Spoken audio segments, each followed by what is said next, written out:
tuned in to Teng Tools Muscle Garage, the home of New Zealand's toughest muscle cars, hot rods and street machines. Proudly brought to you by Teng Tools in association with Mount Shop, Maguire's and Nitro. This week, could this be New Zealand's slickest pickup? We hit the road in Colin and Shelly Pope's CSR-built 51 Chev. And when the earthquakes laid waste to the last shed, Wayne and his mate Elvis went to town on the new one. But first, thanks to Maguire's, we're off to Many Dragway for an epic assault on the senses. It's second time lucky for the Aeroflow Outlaw Nitro Funny Cars New Zealand invasion.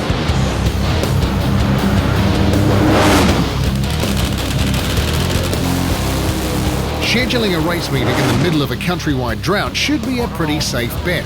But 2 years back, when a rain-soaked crew packed up their trailers for the return trip to Australia without making a single pass in New Zealand, there was the sinking feeling that we might have missed our big chance to see this highly anticipated Nitro experience on our home turf.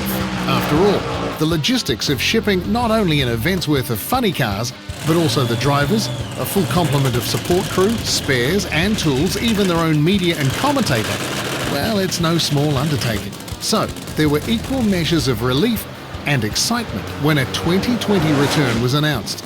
8 Nitro funny cars inbound and 1 wheel-standing Nitro Sheriff, to be joined by one of our own, Carl Boniface in the Nitro Flashback Vega. Cue another record-breaking drought. And come Saturday, well, you guessed it, steady, heavy rain. Yeah, look, I've never been so happy to see sunshine. Rained off yesterday and we're thinking, oh, here we go again, but she's beautiful today and we just want to put on a show for the New Zealand crowd. The Aeroflow Outlaw Nitro Funny Car Series has proved incredibly popular back home in Australia, with 6 events across the country, a 20-strong field plus the 2 wheel standers. Founded and backed by Graham and Wendy Cowan, the series has a number of Kiwi connections too, notably one bad Kiwi wheelman and series manager Maurice McMillan, Whangarei born and Waikato bred. The series' success undoubtedly due to its #1 goal to both entertain and interact with its fans. Oh, it's all about the show. The whole thing's about the show. I like to think we're the 2020 cricket version of drag racing. So it's short, it's sharp. You know, the cars all have names. The drivers are all really accessible. It's about the families. It's about the kids. We want the kids to come and be entertained and fall in love with the sport like the rest of us has. You know, this drag racing's the best kept secret in the world, I reckon, and we're doing what we can to put it out there and really engage everyone in the experience. It's one of the biggest things in drag racing at the moment. Our goal is to put smiles on kids' faces. It's a real family-based atmosphere, and as long as we can put on a show and the supporters love it, it makes our job easy. We're talking about 4,000 horsepower, 0 to 100 kilometres an hour, so the open speed limit in under a second. We're talking 300 kilometres an hour in about 3.5, and over 400 kilometres an hour in 5.5 seconds. So we've got some mumbo. They'll use 40 litres of nitro in one pass. You know, that's not a cheap way to get down to the dairy, but that's what makes them so powerful, and that's what we love about them. So the numbers are impressive, and most importantly for us, it's about side-by-side racing and entertaining those people that come along. And ensuring the series stays competitive means keeping a level playing field. They're all TFX Hemis. They're all 413 cubic inches. They all run 128 litre fuel pumps. They're all 671 blowers, and they're all making around 4,000 horsepower. The big difference, you got the driver, you got the tuner, and it's adapting the driver and the tuner to the racetrack. So, hey, look, they're all within a tenth or 2 of each other, so it only takes a slip up on the start line or anything, and it's literally any of these cars can take it out today. It should be pretty close. It's really great the way that we run it. We get to run all 3 laps, and it goes off a point system. So not only is it good for us as drivers, we get the seat time, but it's also good for the kids and for the families and for the supporters who come out here and watch. They're getting to see all the excitement 3 times around, and then the points get broken down, and first, second and third could go to anyone. If spectating a round of Nitro funny cars is nothing short of an assault on your senses, Then try being strapped into one. Honestly, nothing compares. The acceleration, the aggression, it's just got to be seen to be believed. Honestly, it's like being strapped to a rocket, you know, like the Wile E. Coyote, just gets shot off into space. Once these cars launch, just the immense G-forces is just incredible. But what's really impressive is when you throw those chutes out and they blossom and hit you hard, you just fall into those seat belts. We get asked the question what it's like all the time, and there's really no answer that makes sense. You know, you can say it's like being stuck in a rocket, you can say it's like being shot out of a cannon, you can say it's like the world's fastest roller coaster. Sometimes you think it's like putting your head in a paint shaker at Bunnings because it stirs you around that much, but it's kind of a mix of all of them thrown in. Words can't describe it. It's just cool. The competition boasts its share of battle-hardened drag racing campaigners, but impressively for others, the path into the driver's seat has been a very rapid one. Emma Begley following her dad's footsteps, not only into the sport, but also into the Outlaw Nitro circuit. I started racing juniors when I was 11. Dad's been racing for Graham and Wendy Cowan for about 6 years now. So I've always been around the cars, but it was definitely a huge challenge stepping out of a junior, doing a couple of laps in a one-tonner and jumping into one of these bad boys. So every time I get behind the wheel, I do learn something new, and I think that's every driver.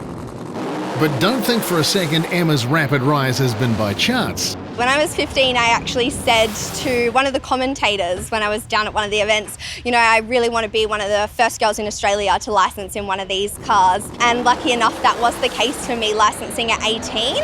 There's obviously been Leah Pritchard and then in America who have raced, but not anyone here in Australia. So it was a dream come true. I still today pinch myself that I actually made it here. And of the day's rivals, one in particular had a big target on their back. We did a bit of a family holiday before we come to racing this weekend, and Dad and I did get told that we were racing each other in second round, so I think he's beaten me 3 times now, so hopefully if I can walk away from a win against Dad, I'll be happy.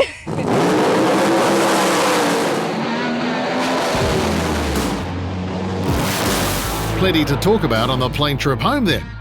For Brandon Gosbell, the series' first successful international round was especially significant.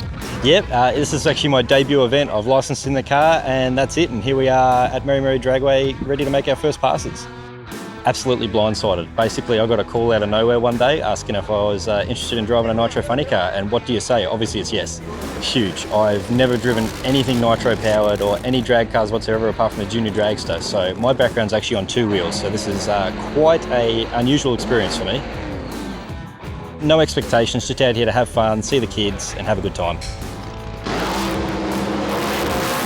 But not everyone was shooting for 5s. Where to when running a 4,000 horsepower Nitro funny car flat out on all 4s seems just a bit monotonous? Ask Chelsea. You've got to steer with a handbrake, so you've got no steering wheel at all when you're up in the air, and you've got to be really soft on the throttle. So, which is crazy because in drag racing you just want to mash the throttle and keep it down. It's something like you'd never drive before. And although Chelsea's passes were a little less violent in their efforts to stop the clock, they were still surprisingly fast, all things considered. Between 95 to 100 mile an hour, depending how good the run is. I mean, which is quite fast anyway, but on the rear wheels, yeah, it's getting there.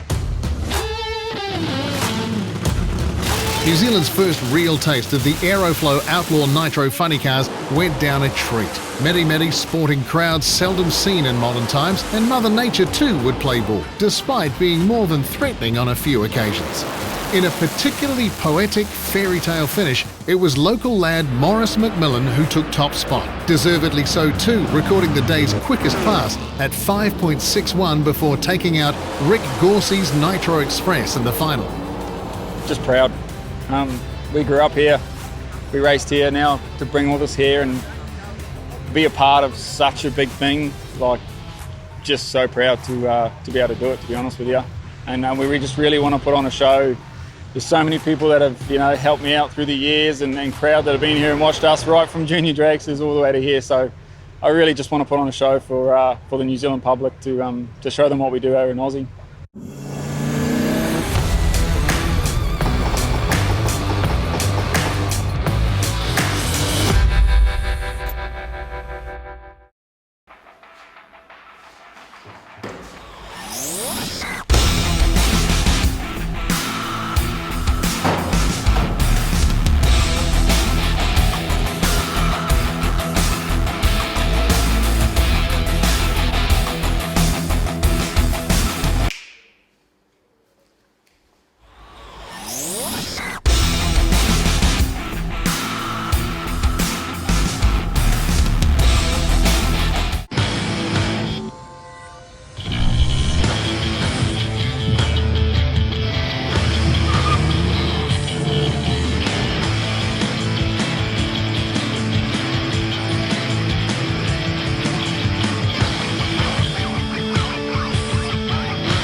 amazing results, even at full throttle.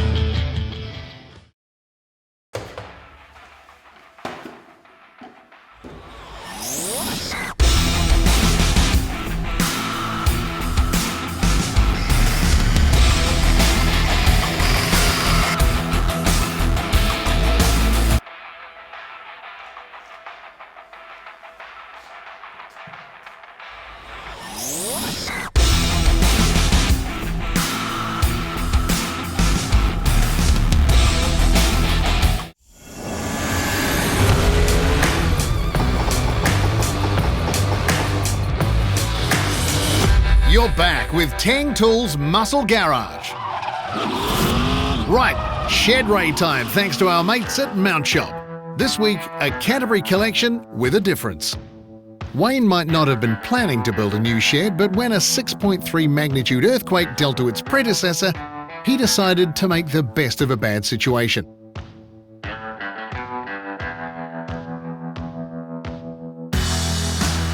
You're either into the car scene or you're not. I love American cars, I love the hot rod scene. My kids have now got it. They love cars and it just kind of stems through. For the majority of sheds around the country, it's pretty clear who the stars of the show are. Sure, Wayne certainly has the cars covered with his complement of cool toys. However, in this shed, they're in for some very stiff competition. Yeah, this was created after the Christchurch earthquake, so we lost our original sheds. A friend of mine, Dean Johnston, helped me do the theming. Tried to create that look, a bit like what they've done in Vegas with the painted ceilings in some of the hotels over there, and tried to create an atmosphere of an old American garage. We put a bar sort of set up in here and tried to keep that car theme alive. Months and months of work. We try to do everything unique. We don't copy off other people. We don't do it out of magazines or anything like that. It's all just dreamt up over probably a few bourbons and maybe a couple of beers, and then it just evolves. Like we spend hours out here building and trying to create things, and yeah, I love it, absolutely love it. For Wayne, the car bug bit early on in his teens, building a quick little Mini before continuing up in scale. Jet boats would too enter the frame, and with them a love of creating and engineering rapid motorcraft was cemented, which would go a long way to explaining this Cobra, the 7-year project, Wayne's biggest to date. I was always wanted to build a car and really had no idea of what was available. And then I had another good friend of mine had the Cobra shell, and it was actually a Kevlar carbon fibre shell, which is very rare in the Cobra scene, the replica, because most of them are fiberglass, which I thought would be pretty cool, but it actually created a lot of issues trying to graft normal fiberglass onto the Kevlar. So I'm lucky I got a lot of good cobbers that are very keen. I got a mate, Paul Smith, and he used to do a lot of fiberglassing with jet boats in his day, and he's an absolute legend with the fiberglassing. So between the two of us, he taught me a lot, and we've made moulds, and we've got proper curved raised fiberglass inner guards, and it's been a real labour of love. I'd hate to think how many hours have gone into it. We put a stroke 302, so it's got a 347 small block Ford in it, and we injected it with that kind of look-alike IDAs on it, so when you open the bonnet, it's got that sort of old school look, but it's injected. Probably running at about just under 550 horse. It's not an absolute rocket ship, but it's a lot of fun, like a lot of fun. It was the first built to, we homologated it to put on the racetrack, but we never actually got to race it. That's why it's got the roll cage looking the way it is, so makes it a bit safer, I suppose, when we're out and about. Next to the Cobra sits something a little more cruisy. I got two girls, Sam and Becky, and they're aged 12 and 14, and they love cars. Yeah, the Caddy's been a real cool car because it's a 6-seater, so we've taken them and a lot of their friends out, and it's a one-owner car from San Francisco, 1966. So yeah, no, it's a fun car to have. Normal transmission resumes with the next in line. This matching numbers big block 69 Cobra Jet Mustang copped a full Burke's Metalworks rotisserie resto a few years back before coming into Wayne's possession. In the adjacent workshop sits a 34 coupe, with the old 383 making way for a 720 horse 408 cube blown small block. It should give the Cobra a run for its money in the power to weight stakes. When the daily driver is 700 horses worth of Hellcat, And even the bar stool sports a small block. Wayne has built up an impressive collection with power to burn. A collection that even manages to stand out from its imposing backdrop. I think it's just the fun and enjoyment you get out of the building or having a nice car. I think it's outweighs the cost of that car. You know, it's how you get your value out of it. You know, the Cobra, I wouldn't even like to put a figure on that, but the value is, you know, when we drive it, you get more than what it's worth just in the drive and the fun you have.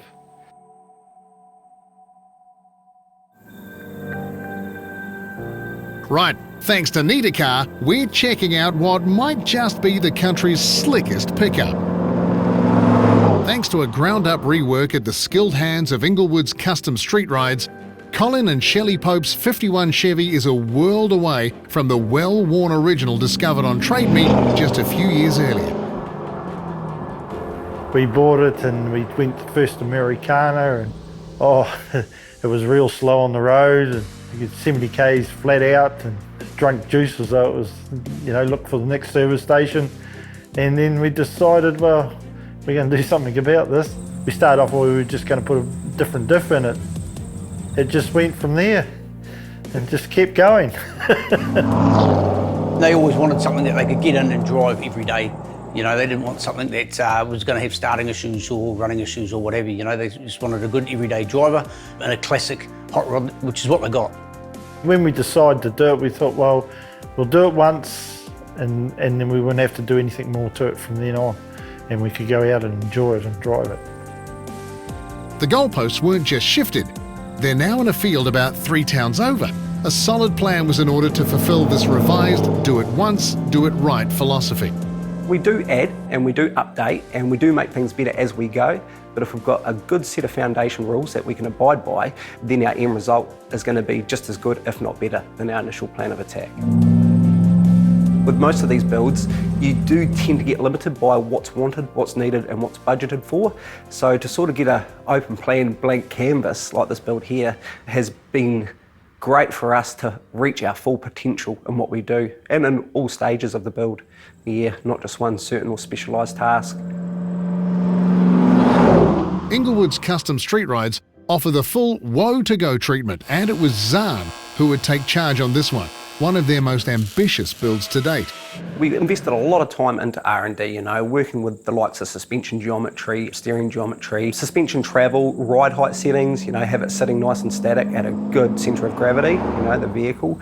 Yeah, and obviously braking to the bias application, making sure it will stop within a certain amount of time, and making sure that it didn't handle any worse or steer or brake any worse than what it did when it come here, which is absolutely atrocious apparently. Zahn started with the frame. While the rails are technically the originals, they were boxed and smoothed before adding a host of tubular cross members, incorporating a heights-independent front clip and custom 4-link for the Curry 9-inch rear. Custom mounts were fabbed up to locate the HSV LS1 and 6-speed, while Willwood brakes and 20-inch Riddler wheels complete the rolling chassis. The panel work was just as exhaustive, perhaps just a little obsessive. The firewall was recessed, while a custom transmission tunnel went in to clear the bulky 6-speed. A subtle spine was worked into the hood and cowl, while the cowl vent was deleted. Custom rear tubs went in out back, and the running boards thoroughly refreshed. Anything and everything that could be cleaned up was. From the engine bay to the fuel filler, the tailgate latches and hinges. We're talking thousands of hours here, and much of it hidden by coat after coat of two-tone cocktail green and jet black. Well, you do have to be a little bit obsessive, to be honest, yeah, and you've got to sort of live and breathe it, you know, 24/7 almost, which is not necessarily always a good thing. You've got to have a good balance in life, but you've got to know what you're doing and have that passion once again to do it. So you do need to be a little bit obsessed with what you're doing. Attention to detail. A lot of the attention to detail only gets sourced once they see one key point of the truck. So whether it's with the bonnet open and they look at something and go, wow, that's there, and then their eyes carry on, leads them on to other areas, and before you know it, they've found half a dozen subtle touches that literally make the truck, but first point they go unnoticed. The most satisfying thing about the build is when you go to a show, nobody knows who you are, and they crawl around the truck, they sit around it, even when we have mirrors under it, and They complement, you know, the sort of workmanship that has gone into the truck, not just in fab or mechanical, but panel, you know, sheet metal. There's so much subtle details to the sheet metal on this truck. You would never notice it, but it's made the truck. So it's wicked hearing comments like that from general public. Yeah. The modernised interior is a pleasant place to be. Just as well, as nice as this multi-award-winning truck is, the grand scheme was always very clear. It's built to drive. And that's just what Colin and Shelly have been doing ever since. It's been on the road 2 years this year, and we've done 10,000 Ks in it, so we've been getting around a bit in it. So yeah, it's a pleasure to drive, and you take off and that's it, you know. All the care in the world's gone, you know.